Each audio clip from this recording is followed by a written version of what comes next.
చాలా రోజులైతుంది మన ఛానల్లో వీడియోస్ లేక, అయితే ఇక నుంచి ఈ వీడియోస్ పెట్టాలని డిసైడ్ అయిపోయినా.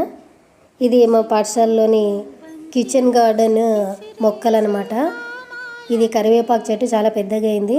ఇది మేము పెట్టింది కాదు, గతంలో ఇక్కడ వర్క్ చేసినటువంటి స్టాఫ్ పెట్టిండ్రు. అది పెద్దగా అయిపోయింది. అయితే మేము కూడా ఇక్కడ కిచెన్ గార్డెన్ చేద్దామని స్కూల్ హాలిడేస్ కన్నా ముందు వంకాయ విత్తనాలు అవన్నీ పెట్టినాము. పెడితే వంకాయ విత్తనాలు చల్లేసిపోయినాము. అవి మేము స్కూల్ రీఓపెన్ అప్పటికల్లా ఎండలు కొట్టినా కూడా తట్టుకునే పాపం, అవి తట్టుకొని చెట్లు మంచిగా అయినాయి. ఇంకా లాస్ట్ టైం అయితే మెంతి కూర, తర్వాత అనేది కొత్తిమీర ఇవన్నీ కూడా వేసి ఉంటుంది. ఆ నేల గట్టి ఉండడం వల్లనో ఏమో సరిగా సర్వైవ్ కాలేకపోయినాయి అవి. ఇక్కడ మునగ చెట్టు కూడా ఉంది. ఇది కూడా గతంలో వాళ్ళే పెట్టిండ్రు. అది కూడా పెద్దగా అయిపోయింది. ఆ మునగ చెట్టు పక్కనే ఒక చిక్కుడు గింజలు పెట్టినాం కొన్ని, అవి కూడా లేచినాయి. అది తీగ బాగా వారుతుందేమో అని చెప్పేసి చెట్టు మీదకి వేసేసినాము. దాని వెనుకనే అక్కడ ఒక డ్రాగన్ ఫ్రూట్ కొమ్మ కూడా పెట్టినాం. చూద్దాం అది కూడా ఎంతవరకు వస్తుందో.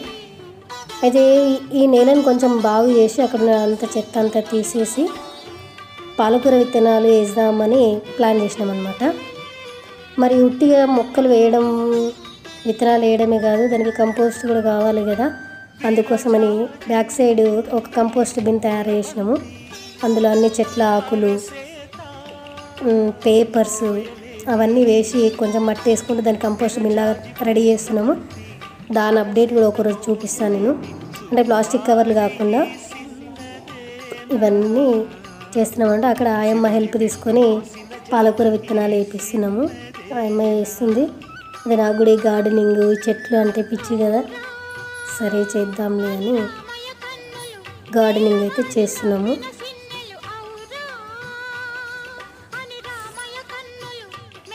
అవి ఎంతవరకు వస్తాయి, ఏంటిది, ఎట్లా సర్వైవ్ అవుతాయి అనేది రెగ్యులర్గా వీడియోస్ పోస్ట్ చేస్తూనే ఉంటాను.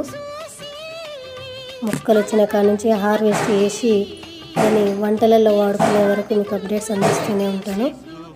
ఇక మీదట చూసేయండి. మరి